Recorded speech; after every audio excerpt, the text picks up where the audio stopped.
right, it's time for our one fun thing of the week. Corbin, what do you got? I just went to a wedding the other day, which was very great to go. Somebody I've known since I was one, so it was nice to see her, make that big step. And then Yeah. I kind of had to reflect on how life will just kind of toss you around, and weddings are a big example of that because you have no idea if it's going to go well or not. It's just a big event that you're hoping will work out, and kind of just have to roll with Yes. the punches. A quote that I heard that I really am trying to instill in me is everything will work out because I will make it work out. And I kind of puts that Mm. into your corner, which I enjoy. I like being able to, one, everything will work out, but at the same time, I'm also the one in charge here. And I think they had a beautiful reception. They had everything work out perfectly, and it's because they made it happen. And Mhm. the makeup was late, the things are late, and they're just like, I'm gonna roll with the punches here. And that's to me what life is. Every job I've ever had is. So it's just something that I'm trying to embrace a little bit more in my life.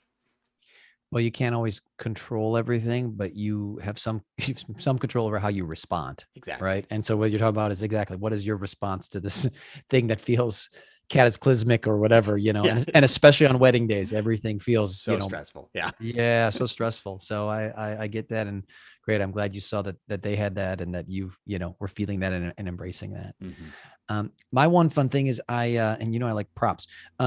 There's a magazine that I get. I've really been eating healthy for a pretty long time. It's called Veg News. Oh, cool. And what's cool about it, I do eat some fish and a burger every once in a while, but I really, really try to eat very plant-based. Mm. So and it's kind of cool. It's got a lot of recipes. I'd love to make, but what's fun is, you kind of get updated on what's out there. And there's a lot of really kind of cool alternatives, even if it's just different milks that I really like trying, Hmm. from, and I know they're more common now, but before that stuff was harder to get, the oat milk, the almond milk, all those Yeah. things. And I think that's kind of changing. So people have a lot of choice, and it's tasty choices, which it, Hmm. it really wasn't before. And so it's a magazine I really like to look through, as I try to kind of eat healthier. It's hard to eat healthy. I think it's good to be aware of what you can substitute here and there. That's cool. Hello, everybody. Welcome to the Moving Spotlight. My name is John Ruby, and here is my main man. Corbin Coyle. Hey, everybody. Today, we are excited to have actor extraordinaire Jeff Pierre. Jeff, welcome to the show. Welcome, Jeff. Woo! Hey, man. Thank Oh you for my having me, gosh. guys. Thank you so So, much. full disclosure, Jeff and I are very, very good buddies. One of my favorite actors on the planet. Super talented, great family man. So much to talk about. Jeff, first of all, where are you right now? Where are you located? I am currently in Austin, Texas. Ooh. Okay. Austin, Texas, brother. And what brought you out to Austin? I'm working on a brand new series. Well, actually, sorry, we're not a brand new series anymore. We're currently filming season 2. Hey, yeah. I'm working on a show called Walker. I don't know if anybody out there remembers Walker, Texas Ranger Oh from back in yeah, the day. a little But Chuck Norris action. yeah. Well, now it's Jared Padalecki, man. Yes, it's Yeah, changed. yeah, Of yeah. course, It's a let's little update it. different. Let's update it. Yeah, It's a completely new rendition, and yeah, it's a reboot. But honestly, it has nothing to do with like the old Walker Texas Ranger. I think it's yeah. more so the legacy. Yep. Our show, I love the old one as well, man. I grew up watching that with my uncles and family members, but this one I think hits home because it's all about the relationships and the family aspect and the characters, and it has action too. It has drama, romance, everything you could think of, man. I think we check everything off the list on this show. So it's on CW. I love it. I That's love it. great. Well, I know season one has been Yeah. very successful, and so congrats on that. I want to take it back a little bit, leading up to Walker. Jeff, how'd you first get? And I'm kind of interested in this. How'd you first get into acting? I know a bit about it, but I'm curious. Yeah, to share. If you can share. Well, it's always the same story I tell, but I went to school for criminal justice. So I went to Northeastern back in Boston, and Which I went to Northwestern. Which is a mirror school. People don't know that. Northeastern, Northwestern. and we're like, basically like brothers. And we're like, Here we are. yeah, so it just makes sense. It makes sense. But I went to Northeastern for criminal justice, and in my third year, I took a theater elective. Mhm. And man, I'm telling you, I fell in love. The professor loved me. Started reading plays. The thing is, I was too far along, in my opinion, to switch over my major, I'm like, what? That's like 3 years of work. So I kind of ended up minoring in theater at that point, and did a play called Ma Rainey's Black Bottom. Oh yeah. Which I love, man. And they just did a Netflix rendition with Viola Davis and Chadwick, God rest his soul. But yeah, man, I think that was my first experience with acting, was definitely taking that, and I fell in love. And I think I made up my mind before I even graduated that, no, this is what I want to do. It's cool. I have the bachelor's degree in criminal justice, and you know, I guess I could always go back to law. Go to law school if I need to, but I knew that acting became my passion, and it just was in my blood. Do you think that criminal justice is something that helped with your casting and being able to know who you are at that point, or not really? I'm not gonna lie. For some reason, I think so, because I tend to book a lot of roles as like a cop, firefighter, military. Even on Walker, I'm an ex-Marine, so I don't know if I have that look, I guess. Yeah. But also a lot of the terminology and some of the stuff that I've worked on was just kind of like, oh, okay, I remember that. It all makes sense to me because I studied it. So I think it helped in that aspect, because I book way more like law enforcement roles than I do doctors. For sure. That's Doctor with a gun. Change that. Doctor with a gun. Yeah, it's a little the same. A doctor who's like an assassin, who's an ex-Marine. Like, TV, man. We can make it happen. That's awesome. So I love that. So you're at Northeastern, graduated there, and then did you immediately move westward, or did you stick around there on the East Coast, or what happened then? I stayed on the East Coast for maybe about a year and a half, just working. And at the time I was working at AT&T, working on commission and making good money. And the thing is, I don't think I knew it at the time, but I already was acting, because it's sales. That's what you have to do, at least to be a good salesman. You have to, kind of be able to act, and you have a mental script, which I was speaking to all these different customers, and I kind of had like the same kind of script, but it was always fresh and new, which is something that you got to be able to do in acting. You have the same lines, but you got to be able to do it 100,000 different ways. A director throws you a note, like, oh, you gotta fly with that.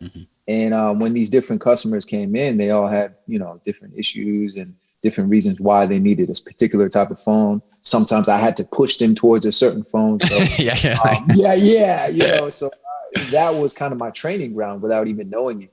Jeff, I'm thinking about, the couple times I've been at like really fancy restaurants, some of the best acting I've seen is like waiters when they're like, this is the soup saison with the bob. And I'm just like, oh my God, like, can I get I don't know what that is. Like, but I'm just like, and they've memorized that whole monologue and like everything sounds, so you're totally right. Like that is acting. Man. Like that is like, I'm like, I'll get that, and they don't tell you the price because they get you, they're like, there's no price. It's priceless. You're like, is it? Because I feel like there's a price. So you get that tab at the end. So you get the tab, And now I slide it over to Jeff Corbin. I just say, here you go, Jeff. Pick it up. Sorry, I ordered a little extra. Let's get that CW money. So working at AT&T, and then what happened after that? And after that, like I said, I saved up a good amount of money. I didn't want to just go to LA, broke. I saved up money, and a year later, that's when I made the move. I made the move to LA. And I found this little spot in Hollywood. Like I was right on Franklin and I forgot where it was, but it was in the heart of Hollywood. Were you near Cahuenga or no? There you go, Franklin and Cahuenga.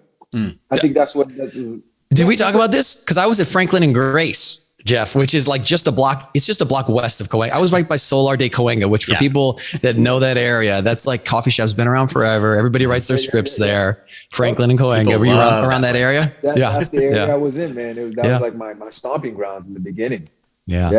Love it. Great. So there, and then pretty much like, auditioning, just kind of working, climbing up the ladder. Was it kind of the idea, or Well, no, I did not know a thing. Like I said, I took, I studied at school and minored in theater and stuff like that, but I didn't know anything about TV and film. I literally just got thrown into the deep end, and I was just meeting other people, trying to figure it out. I found like a community of actors, and I went to a class at the time in North Hollywood, And I think they were like, oh yeah, you need to get Actors Access, LA Casting. And then I was like, okay, cool. So I started auditioning for like student films, working with different student directors, USC, UCLA, the Art Institute, things like that. And those were my first experiences of like kind of auditioning and being on camera. So it wasn't at the professional level yet, but I was just kind of getting my foot wet. And once I did that, I was studying at the same time, and I was just doing all these random like music videos and student films, which I, to this day, some of that work I still like love, man. It's still some of my favorite stuff that I've done. And then from there, once I built up confidence, I was like, you know what? I think I know what it's like being on set. I also started doing extra work, which like I did background work and all that stuff just to get an experience on the professional level. So I was working on some of these big hit shows that I watch, and I'm like, oh, this is cool. So I studied. That gave me a chance to really study in the big leagues. And then from there, I started hunting managers and agents. I think I built up the confidence because I'm like, okay, I know what it's like to be on set. I know what it's like to audition. I'm still training at the same time.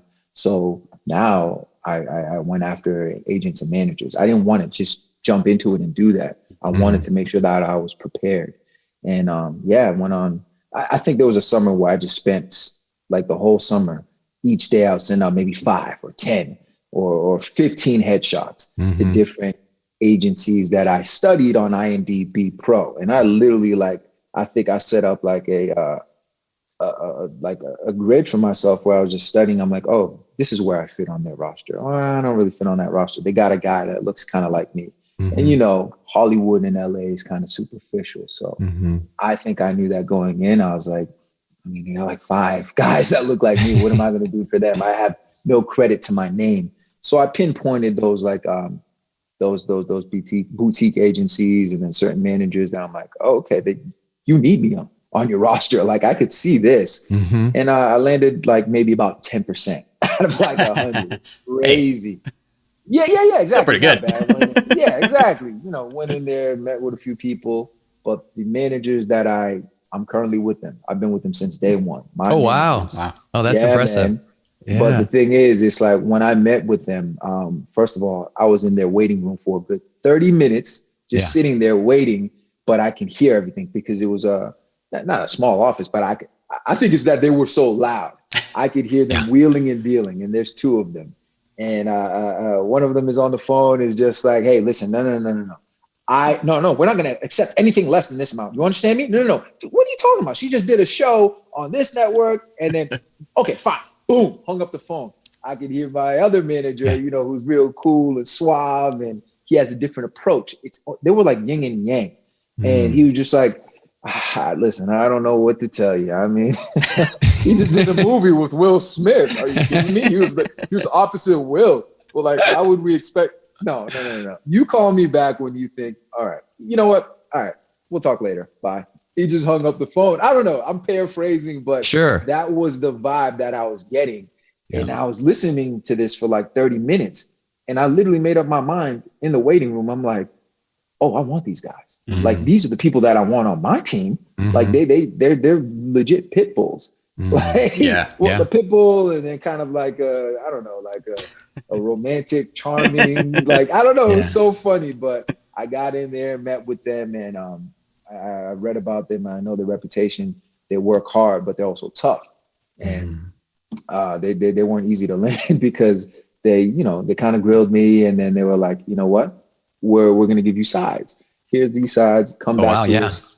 I think I don't know, maybe a few weeks later, went back in there and I did my audition for them just so they can actually see, can this guy act? Can he really perform on the spot? And I did my thing and signed with them, man. Main Title Entertainment, by the way. That's awesome, man. Shout out to the pit bull and the poodle. No, I said that. JC would hate this, but I'm going to say it. But literally, I think that first year, as soon as I put her number in my phone, it was actually like saved as Tracy, the manager of the pit bull. The pit bull. The pit bull. I mean, she might not like it, but at the same time, for me, it was like, Hey, that's good. It's working. It's working. Also, Corbin, make a note the first time Jeff's mentioned Will Smith, so that'll be number one. That's number one. We'll keep a little count in the corner. We don't have the budget for that, but just pretend there's a little ding for number one for the first Jeff Pierre Will Smith mention. I'm actually kind of in that kind of same world. John was saying that you are a big sports guy too. Like, so you kind of have that competitive nature. Do you think that's kind of what pushes you, kind of keeps you going down that track? Because I have that as well. And I when I book something, I'm like, that's mine and I'm going to get it. So I'm just kind of curious what your thoughts are and how that got you those agents and everything.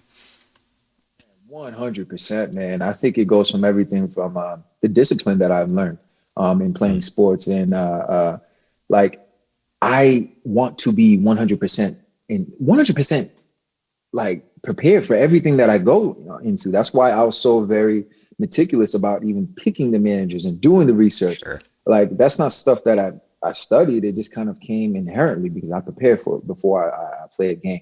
Like, we go hard. I'm like, practice is practice, but you gotta go hard when you practice, you know? Mm-hmm. So when you take that onto the court or onto the field, it translates. Yeah. And that's kind of how I prepare for auditions. It's the same thing. And I don't necessarily see a lot of the guys I go on to auditions with, and I see it can be competitive at times, but at the same time, we're like brothers. At the end of the day, it's kind of like after a game, whether you win or lose, you shake hands afterwards. Yeah. And at the end of the day, I always see these guys as competitors and friends at the same time, because I've made friends with many of them. But I go in there with that energy, man, that sports mindset, like, let's go, like that Mamba mentality. Yes. And that was a big thing for me, you know, God rest his soul, but Kobe Bryant, when he passed away, it was, I think it's maybe a few months right before I got Walker, but something about that really, really hit me hard. The fact that, you know, not as a player, because I admired him for, you know, his skills on the court, but as a man off the court, as a husband and a father, especially a father. And, you know, you know the story, how it went down. I actually, I teared up a little bit, man, because like, I put myself in that position. I'm like, that's crazy. Hey, it's one thing to go when your time is your time, but the fact that, you know, his daughter was there with him, it messed me up for a little bit. But then it ended up giving me this crazy drive. And every single morning, he was the first thing on my mind, Mamba mentality. So I was knocking out every single audition with a newfound focus. And again, it goes back to that. It's that competitive edge. But at the end of the day, it was just like, no, I'm getting this, like in my mind, you know? So yeah, I incorporate sports into everything I do. I love that, Jeff. There's a book I really recommend for people that come from athletics, like you guys were mentioning. It's called Mind Gym, and it's an athlete's guide. Yeah, it's an athlete's guide to inner excellence. It's by Gary Mack, and it's sports. It's like, you know, mental approach for sports, but it's very applicable to acting. Exactly what you're talking about, Jeff. Mind Gym, and it's a pretty quick read in a sense, but I go back to that book over and over again. You know, I highlight stuff, and it's through a sports window, but I think that, like I said, there's a lot of like the mental game, which I think is such an interesting part of what we do, you know, what people do with auditioning and having that confidence. And like you said, Jeff, waking up and having that hunger, you know, because there is kind of a repetitive nature, you know, there's a repetitive nature, but also there's like, each day, I think what's great about this is like each day can be something new, and it can also be like new as in like nothing new. So it can be something new or nothing new. And like, that's one of the wonderful things about exciting things.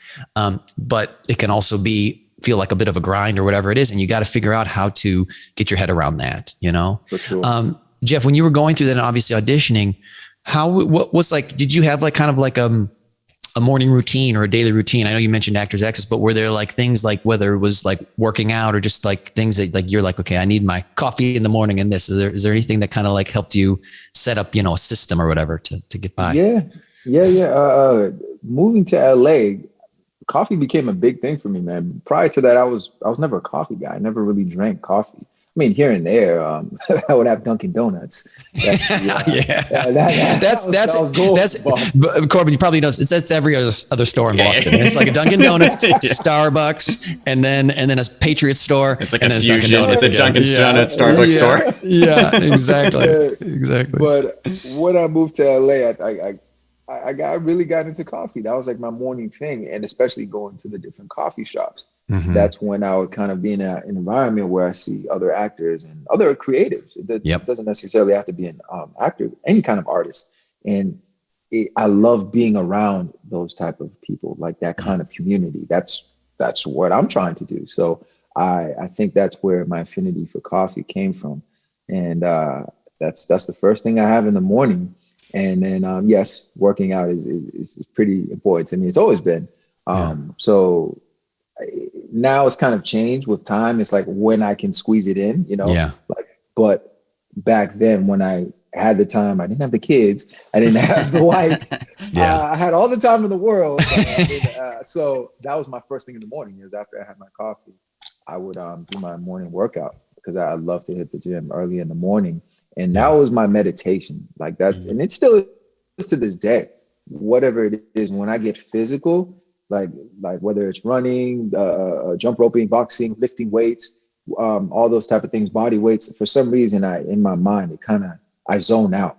I don't think about all the stress of the day or anything else. I just focus on those reps or, those miles, whatever it may be. I that's what I love about working out, because if it's an hour or 2 hours, it's 2 hours where I just get to zone out and meditate. And then sometimes I actually bring my work into it. Like I have different thoughts going on as the character. I work out as some of my characters sometimes. So it's cool. I utilize that still to this day. Yeah. I think that's why it helps me and as far as like building my character as well too. How do you prep with this, when not in general, because everybody has their own way of doing that, but right before you go on, let's say you're like right before, because it sounds like you try to get into that mental space. How do you prep it? Do you like to hang out with the cast and crew? Do you like to just be affable and nice, or do you just get in your own zone and kind of go up there? Like, what is your zone? I think it always depends on I don't want to say the role. Yeah, a little bit of that, but also the material, like what I'm doing. If there's something heavy going on in there, then because I feel like I've done all of it. I've done, the all right, I got to zone out. I got to kind of distance myself from everyone else. But I will only do that if it's something that I'm like, oh, wow, I got to come out the gate with something heavy, emotional, or whatever it may be. So I think I've done all of it. But for the most part, like I told you, I don't see it as much as, I don't see it as a competition much. When I see these guys, I see a lot of the same guys when I go on auditions. The usual suspects is what I call them, man. And some of them are really good friends. Some of them are just, like, hey, what's up, man? You see you on the audition room. I meet a lot of guys like that. And we're able to just kind of like, hey, shoot the shit. And just like, what's going on, man? How's life? How's everything? And then lock in. I think I've built that just because that's the way I am. I'm a people person. I like to talk to people. And I love the fact that between me and some of these guys, we have this kind of vibe where it's like we see each other in the waiting room like, man, this is cool, man. And also it's a thing where it's like, if I don't get the part, I hope you do, if it's a friend of mine or, somebody that I know, because I'm not going to get every single role that I go out for. But at the end of the day, I would love to see somebody that I know, or especially somebody that's a friend, get the part. So I definitely chop it up with people in the waiting room, and I love talking to the casting director as well. That you gotta build that rapport, and I think I've done that over the years. I say this all the time. It's like planting the seeds, and I've made fans because a lot of these casting directors bring me back. And early on in the career, I'm just like, oh man, I didn't get that part. No, they don't like me. But yet the same casting director still bringing me back. But for some reason in my mind, I'm like, oh, what am I doing wrong? Right. But no, it's just I wasn't right for that part, or they're bringing me in for something else. That means they do like me. Yeah, Jeff, I try to remind students of that when I'm like, oh, you went out for something. Who's the casting director? They're like, I don't know. I'm like, well, that could be the casting director that's brought you in 4 times if you're not aware of it and realizing they're a fan of yours, right? Yes, we want everyone to love us. Everyone doesn't have to love us. Just like 1 or 2 people that are like, fans of Jeff that keep bringing him in. And when you recognize that, I think, I like to say if you're talented, if you're hardworking, you're a nice person, why would they not want to help you out? You know what I mean? And if they get to know you and they're like, hey, that's, you know, this is, and I think I see that too, you know, that with what you're saying of like that repeating of like, yeah, let's Jeff would be great for this. I love hearing that because I think that's really important. Jeff, I had a question. So you mentioned fatherhood. I'm a big fan of balancing, you know, work-life balance. And I think, you know, it feels like for a long time, Hollywood or LA, it's, you know, you're kind of either, you know, with your family or your work, you know, it's like hard, it's kind of hard to balance. And I think it's important being, you know, a dad myself. I don't have as many as you. Congratulations, by the way. On number 3 coming. But how do you, you know, balance fatherhood? How has that treated you or changed you even when you had your first, when you had your daughter, when you had Phoenix? Oh man, it's definitely changed me for sure. But it's such it's so hard because it's like you're literally juggling because you know, you got to balance the work life, the family life, and it's hard. But now I think it's getting easier because I know what's important and I'm able to be like, okay, I know that this day, like, you know, the weekends, like Saturdays, oh no, that's Sundays, that's me and the family. Or like during the week, like obviously if I'm working during the day, as soon as you know, maybe 5 o'clock hits, I'm like, all right, that's family time. So you just gotta kind of like be a little bit more meticulous with it and make the time. You just got to dedicate that time. And I do, whether it's an hour or several hours or that trip to the park or you know, going out for dinner or brunch, whatever it may be. Now you plan things and you plan them accordingly. And then my thing is I get up super early every day. So I try to knock out a lot of like, you know, my work on the craft, even if I'm not working necessarily on set or something. If I got to do something just to prepare, I will do it super early in the morning and, you know, take Phoenix to school and then boom, get a little bit of time with my son. So it's time management. You're totally right. And Jeff, you lose those, you said like, you know, when you're single or you got those chunks of time, you're like, I got 8 hours on Saturday. Those, you know, I always tell people like, what's when you're a parent and people that are parents knows it's like those chunks get squeezed. You know what I mean? You're like, I've got 45 minutes here where I got to get stuff done. You know what I mean? You don't have that like, you know, I was saying just to somebody. Yeah, go ahead. No, you can finish. No, I was just going to say, yeah, like not that I haven't gone golfing in a long time, but if I was like going to take a 4-hour chunk, it would be like a big discussion with my wife. She'd be like 4 hours for like golf, you know? And I'd be like, maybe? Yes, maybe. That's okay. What I'm talking about. That stuff. I used to like work out for like, I don't know why, but like 3 hours or 4 or whatever. Like, just, man, there's no such thing. Now it's like I'll be lucky if I get a solid hour. So I've made my, like, you know, my regimen to where I'm like, all right, 45 minutes to an hour. That's it, max. Yep. Yes. And then because I still got to work, I got to prepare, I got to read. So yeah, man, it's time management for sure. And I did just also want to mention that Jeff's daughter, Phoenix, and my son Quill, they had a lemonade sale, Corbin. And I got to tell you, they made like $50 in an hour, something crazy. I was like, man, they're making good money here. Like on lemonade, like this, we need to do this weekly. Is this my new job that I'm managing my son's time? Yeah, 100%. People could not say no to them. Together, man. Oh my Excellent gosh. business partners. Excellent. They're good business and really adorable, really adorable. So yeah. Well, I kind of want to transition to, we got a little bit of this segment we call brag time. Brag time. You get to brag. Yeah, you get a little brag about something you did.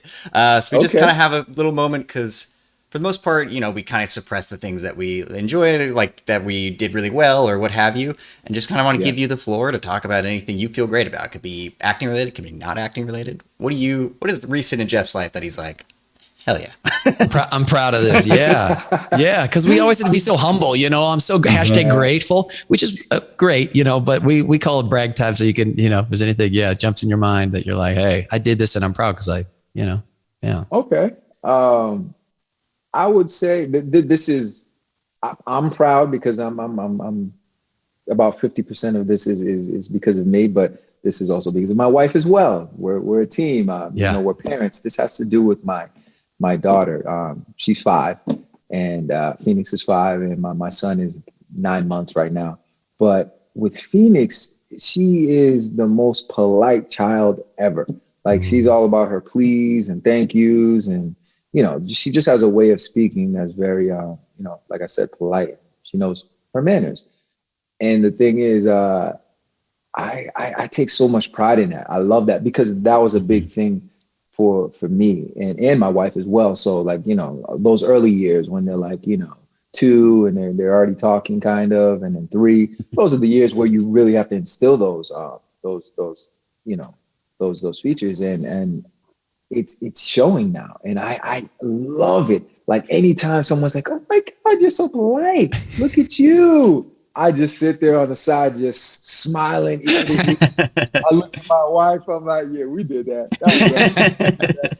We did good. It was a big thing for me growing up because that's what my mom instilled in me. And now I don't know why it's in my DNA. So like there were times where, when she was younger, Phoenix is like, I want this or give me that, or, you have to teach them. So I can't get upset. I have to work on it and make sure that you learn not to speak that way.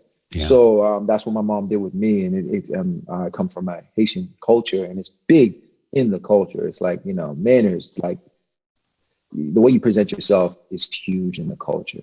Mm-hmm. So like, please, thank you. Like, shaking hands, embracing people, things like that is huge. And I wanted Phoenix to grow up that way. And we'll do the same thing with our son once he starts getting there and starts talking. But I take so much pride in the way I raise my kid. I think that's the proudest thing for me. Anything I see them do, like another proud moment was for my son. It was only a few months ago. The guy couldn't even crawl yet, but he was trying to roll over. It was that point where he was trying to get off of he was literally trying to roll over, and I could see him trying, and he was like literally getting there. And I loved it because he wasn't giving up. Mm-hmm. There was a moment where he started to cry, then he tried again, and he basically got there. Those things, like, people are gonna be like, what? If you're not a parent, you might not get it, but for me, I'm big on never giving up. I've instilled that in Phoenix because there's a few times when she said, I can't, or I don't know, I want to give up. That's another thing that I hate to hear. I'm like, I don't want to hear that in your vocabulary. So stop that, And then, like I said, super early on, my boy is like 4 or 5 months, and I saw that in him. It's not even something that I could teach him or instill in him yet, but it was a proud moment. I feel like I just won a championship. So I think I get a lot of pride through my children. Jeff, I love that. When he was struggling, did you just kind of want to just give him a little nudge? Just like one finger nudge? Yes. I literally wanted to. Then I was like, oh, don't do it. Let me see what he does. And again, he just kept at it, man, until he finally did it. Yeah, that's something they talk about. I love that. It's like dealing with friction or dealing a bit with like kind of building grit, I guess you could call it. Jeff, that's really interesting where, that ability to like not quit things as soon as they get hard is something that's really great in kids. Huge. And so I love hearing that, your daughter's saying her please and thank yous, and your son's got that grit already. That's really that's really wonderful. Sure. Awesome. Well, we just want to take a quick commercial break here, and then we'll come right back with Jeff Pierre. Sounds good. Hey everyone. This week we do not have a sponsor, but if you want to be sponsored on this show, please email us at themovingspotlight@gmail.com. Thanks. See you soon. All right. Welcome back. So, Jeff, I want to just chat about the moment you fell in love with John Ruby in acting class. Can you let's talk about that because that is please tell this story. Just this will be my break time, Corbin. I've never had break time. This is John's break time. Let me do the bragging for you. But I mean, there's several moments, but I think the first time, because I don't think we actually got a chance to work together yet, but you were doing a scene from Hitch. Yeah, from Hitch, if you remember. Yes, I do. You were doing the scene where you started dancing. It was hilarious. Like it was just a funny scene, but John dancing, it was hilarious. I mean, aside from all of that, like I loved his rendition of the character. It was perfect. He was hilarious. He was spontaneous. He was fun. He was fresh. Like, honestly, I would rather have seen you in the role. And I love that movie. Another Will Smith. There we go, number 2.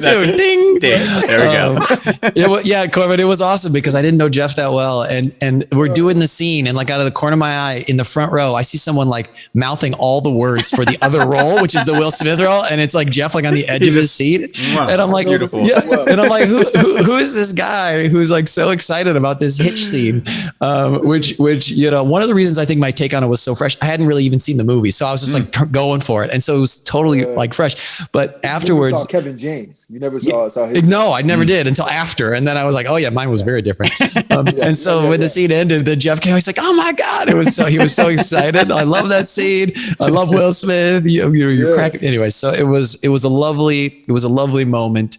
Like I said, it feels like my brag time. But what I also loved about it was Jeff was open enough to like get excited and share that, and I think that's one thing. I don't know. Sometimes I feel like with guys, especially as you get older, it's hard to find other people that are like excited and enthusiastic. They're a little more like, they keep to themselves. Like, I got my guy friends, I'm just going to like hang with these guys. And it's harder to kind of someone you don't know as well, be like, man, that was awesome.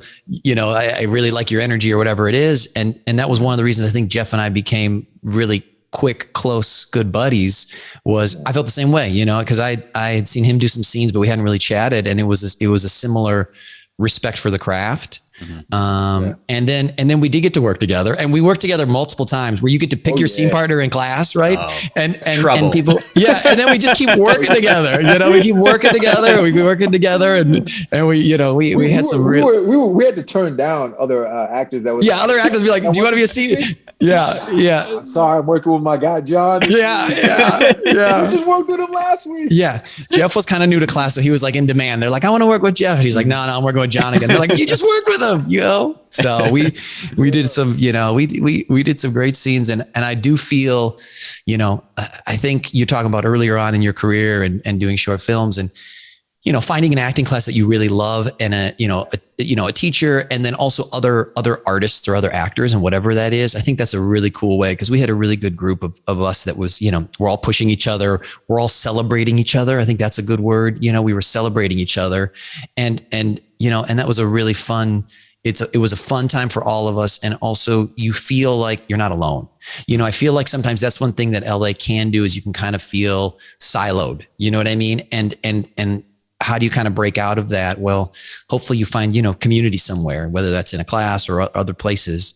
And I feel like we had that in artistic community, which was lovely, Yeah. And I could see the change in my career once, I found that community like you guys. Like, again, I've went through so many different classes and everything, and I always take something from each. But this one, it's like you said, it was more of a community. Again, what I was learning there was amazing, but like once we finally linked up and I found like our core crew, it was just like, I don't know, I was highly motivated. Like, and I think it definitely changed for me. And you didn't want to be like you didn't want to be like the shitty scene. You know what I mean? Like, you pushed each other, and I also, one of the cool things, Corbin, I think that was really fun that Jeff and I found together, that I think it's a really interesting when you find other actors you trust. And that's a really cool thing to the scene, where you're like, hey, even if we get off the tracks, I know we'll find it together, versus, and that sometimes you have actors you work with where you don't feel that way, and sometimes you do.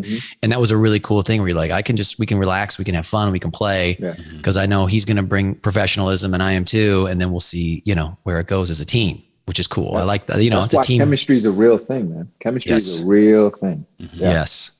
Yeah, let me just ask you about that, because the show you're on, Walker, how's it been working with Jared Padalecki? He had he was a long time on Supernatural, so how was that coming off of that show and stuff, Jeff? Man, it's insane working with that guy, because it's like, he's phenomenal, like on camera and off camera, especially off camera, to the point where it's like, wait, have you been on a show for like 15 seasons and like have all this fame, and like he's just the coolest person ever, and so like down to earth.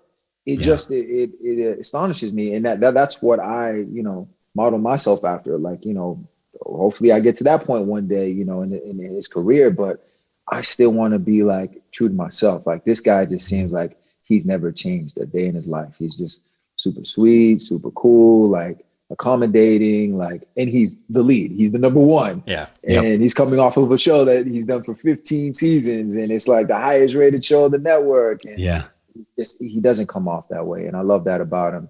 And he's also, he's a great leader. And, you know, I study him, you know, I watch him, and I have great conversations with him. And he's a father as well. So I'm learning from him in that aspect as I grow. But yeah, we just had a great scene with him the other day, working with him. And man, it's a blessing, man, to be able to work with people like that. What about, I love that. What about, I know you were doing some like secret horseback riding, you know, is that out of the bag? Did I just release the drop something there? Oh, no. Last season. So yeah, okay. You're good. Yeah. Well, so what, tell that a little bit about. What was that about? your competitive nature kicking in. You know, it's so funny that you said, because that was in preparation for a scene with Jared riding horses. And, you know, he grew up out here in Texas, and Austin is home for him. And I you know, he knows how to ride a horse. Like I've heard, like he's good. So I think the whole thing is in our cast, like anybody that ever has to get on a horse and they have to get on a horse with Jared, it's like, we speak to the wranglers like, listen, I just want to be able to kick Jared's ass. When it comes to riding a horse, make sure that I look better than him. Let's get to that point. So that was my whole thing. I was like, and it wasn't even like we were like, you know, riding like crazy or racing or anything, but I still wanted to look as good as him, if not better, on camera if I'm riding the horse. I had to come prepared. I had to come ready, because I know he's gonna bring it. I know he's gonna be like, he's gonna be spewing out his lines, real cool, calm, and everything while riding the horse. And I got to tell you, the people that they had working with me doing the horse, amazing. Like I actually learned how to ride a horse, not the horse like riding me. Like it was almost like learning how to drive a stick shift. It's crazy how like precise you can be when you're controlling a horse, as far as hitting your mark, stopping on a dime. So we did all that, and I got it down. And man, I'm telling you, when you actually have to actually like do the thing, the first time around when I actually had to say my lines and ride the horse, it's almost like, wait, how do I do all this at the same time? So the first take was like, how do I ride the horse and talk at the same time? So we got that out the way. And then I saw Jared, and once I saw him, I was like, okay, cool. So after that, it just flowed really well, man. Just because I watched him and I saw how cool and calm he was, I was like, oh wait, I got this. I know how to ride the horse. It's like walking. I can walk and talk at the same time. So but it is essentially. I love that. It is, Jeff, something. It is something of like when actors rehearse lines and maybe they don't do the action they're going to do. Like sometimes I suggest, like, you know, if you're going to be at a dinner scene, set up the dinner scene while you're rehearsing lines so you get used to that, because it can throw you off. If you're like, well, now I have all these actions and I had memorized the lines, you know, static, and now I'm doing all these things. And so I think that's a great, that's a really good point. Yeah, if you suddenly have to fix a bike while saying your line, you're like, I've never fixed a bike before. How do I do this? That's why I like to be active and physical when I'm doing my preparation or my work. Cause it's like, you know, I don't want anything to be able to throw me off, you know? So I actually want to be able to do 100,000,001 things while I'm saying my lines, you know? So do you have like a go-to of what those physical things are? Or are you just moving around your room, rehearsing the lines, or? Sometimes if it, like John was saying, if it's in the context of the scene, like if we are doing a dinner scene, I'll be eating. I'll be eating, kind of going over it. Just like I literally have my sides right here with me, just working on it or saying it, whatever it may be. Not married to anything in particular, but I just want to be in that environment, in that space. Or sometimes I'll be jump roping and I'm doing it. I mean, you know, so that's like, different things like that I like to do. Or if I'm running or literally walking or in the park, I actually love nature when I do my work for some reason. I love going to a park or a beach. You know, I don't have a beach near me anymore, but something about being outside, being outdoors, I think I take it in a lot better. I love running my lines while running too, because I feel like a crazy person because you're talking out loud and you're just like, you're going, you know, but it's kind of liberating because you're like, I'm gone. I'm never going to see you again. It is. Exactly. Yeah. It keeps everything fresh too. Cause I mean, Yes. when you're running, you're huffing and puffing. It's like, there's no way you can actually do a line reading or Yep. married to anything in particular. I think it keeps it spontaneous, For sure. Yeah. That's great. Everybody has their process. Okay, Jeff, this is something Corbin doesn't even know about. I want to start something. It's called 3 for free. Okay. I'm going to ask you 3. These are short answer questions. Okay. Okay. Question 1, who's better, Tom Brady or Aaron Rodgers? Tom Brady. Okay. Number 2, why is Will Smith so great? Because he's the greatest. I mean, he's a superstar. His charisma, everything. I love him. Right. Number 3. Say I love him. Number 3, are all your photos on Instagram topless? No. All right. 3 for free. Okay. That's going to be the comedy section, Corbin. Yeah, that's brand new. Yeah. That's brand new. Oh, so good. My gosh. Man, 3 for free. That's dope. That's good. Jeff, are there any books or, things that you found that you kind of want to make a recommendation? And it could be like it could be a show and stuff, but if, especially sometimes we like to, if there's any books, like either life books or acting books that have kind of impacted you, is there anything that comes to mind? Yeah.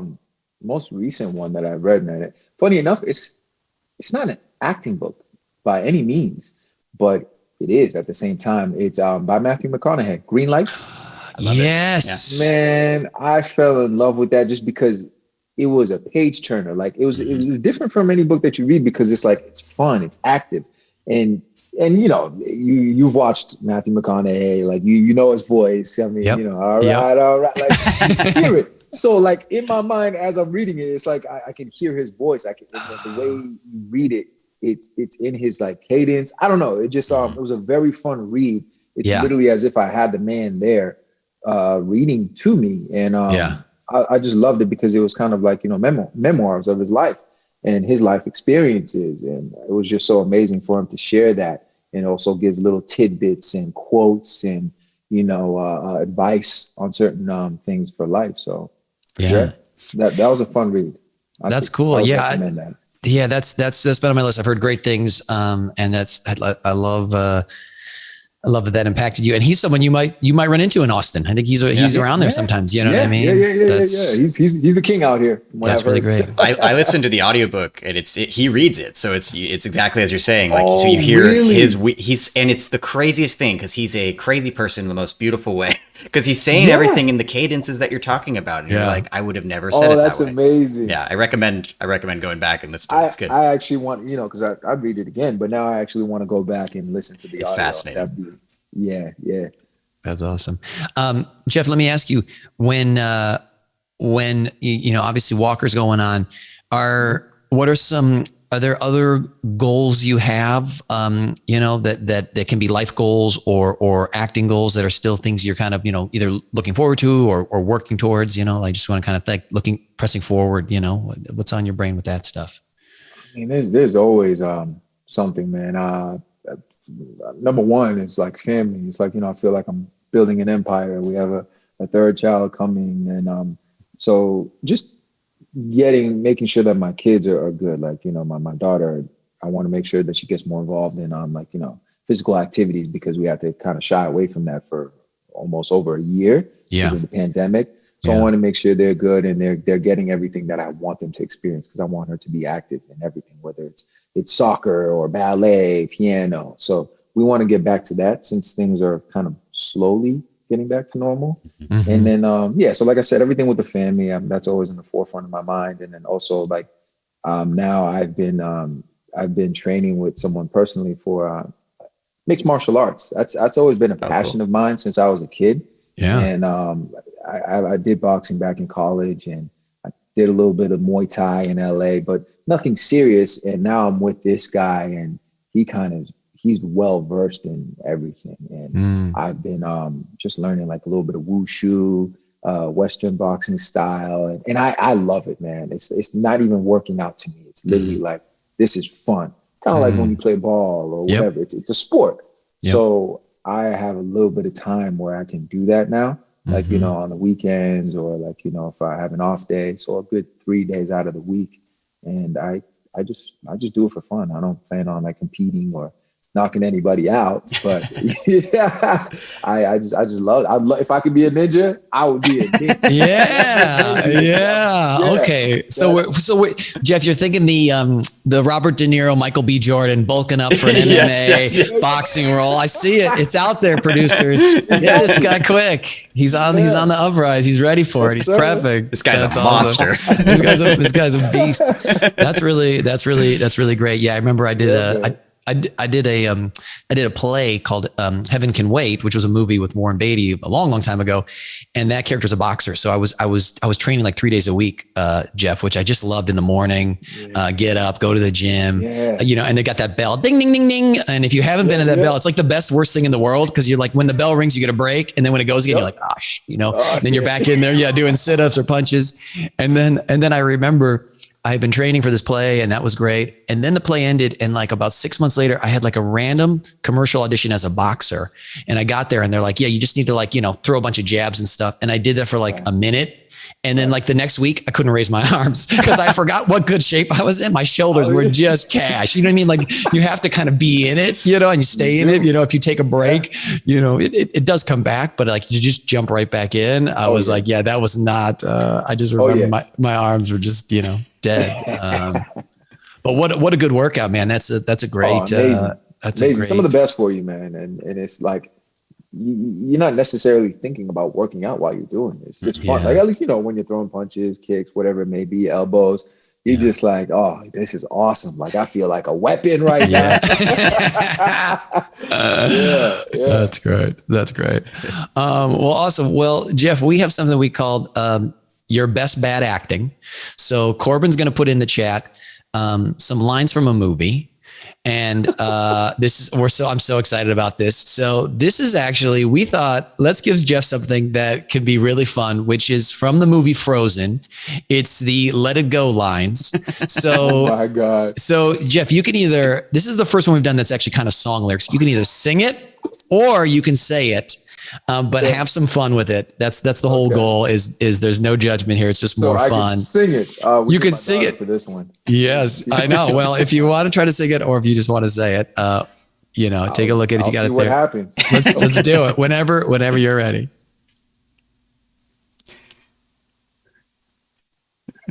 All right, let me just let it rip.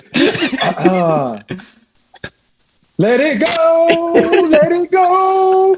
Can't hold it back anymore. Let it go. Turn away and slam the door. I don't care what they're going to say. The storm rage on. The cold never bothered me anyway. Oh, yes. So good. Jeff, that's our first singing. You really got up there, Jeff. You really got up there in range. Like, I just kept going higher. It was so good. I have no redirect because I only need one take wonder. That was the best. That was the best acting we've had. That's amazing. Jeff, that was the best. That's bad acting that we had. It was. You're good at that. Yeah. We think about what we're going to give people beforehand. And with Jeff, we were like, give him something badass. And then we're like, no, we got to give him Let It Go and see where it goes, So I love it. Thank you for committing to it, Jeff. That was amazing. Thank you. That's what we love. I'm trying to think, Corbin, is there anything else on our list of lists? No, I think this is great. Thank you, Jeff, so much for being here. It was your insight's amazing. Appreciate it so much. And if you guys want to check out Jeff on Walker season 1, it's on HBO Max. Also, like he mentioned, Walker season 2 drops on October 28th on the CW. Jeff, Pierre, so great having you, man. You're a great guy, awesome father, a wonderful actor. So we really appreciate your time. Thank you. Man, Thanks for having me, guys. Of course. See you next time. Yes, sir.